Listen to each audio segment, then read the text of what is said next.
In this video, we will learn how to access a specific item in an array.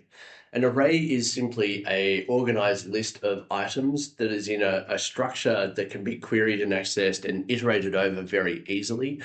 We have an existing workflow here already, and what it does is grabs 3 rows from a spreadsheet in Google Sheets.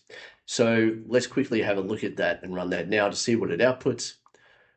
And see, we have 3 rows of information that we pull back from the spreadsheet. Row number 2 with a description first value, row number 3, description of second value, row number 4, description of third value. So this is our array.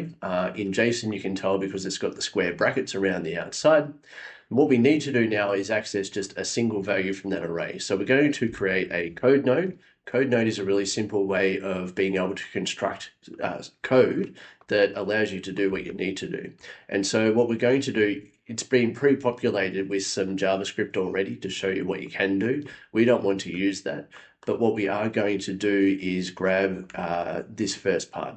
And so we're going to write some code const array of items. So this is, we are defining a variable, which is a constant, and hence the word const, and it's going to receive this array on the left-hand side so that we can choose the item we want. So we use equals to mean we're going to assign this value to our array of items constant, and we put in $input.all with brackets.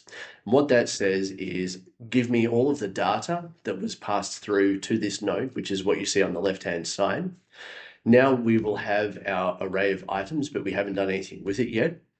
And we also need to return something to the next node out of this current one. So we write the word return, and we can write array of items, and then we put square brackets. And so we open square bracket, and it automatically creates the closing one. Now, what we want to put inside of here is what's called an array index. An array index is a number that references the exact element in the array that you want. Now, it's important to understand in JavaScript and many coding languages, they start numbering from the number 0 and not from 1. And so if you want to receive this first element in the array, you would type the number 0. Let's try that now.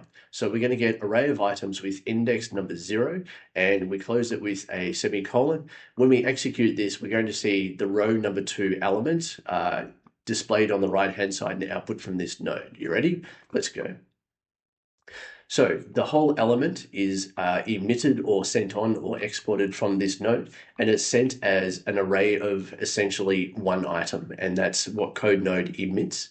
And we have the first element in our array. If we want to change that, we can increase the index of this number and increase it to 1, which means it's now going to grab the second element out of the array, which will be row number 3 with second value. You ready? Execute step. Row number 3, description, second value. And so this is how we select a single element out of an array. And so let's just prove that it works with the third element, which will be number 2. That works correctly. Now, what happens if you use a number or an index that's not outside of the bounds of the array? So we only have 3 elements. And if we put the number 3, because we're starting from 0, 3 is out of range of the index. So this should throw an error when we try to access, this is the 4th element in the array. You ready? So this is now an error, and code doesn't return items properly. So effectively it's returned an error and told me that's not correct. So you now know how to select a single element from an array of items. If you found this helpful, please like and subscribe.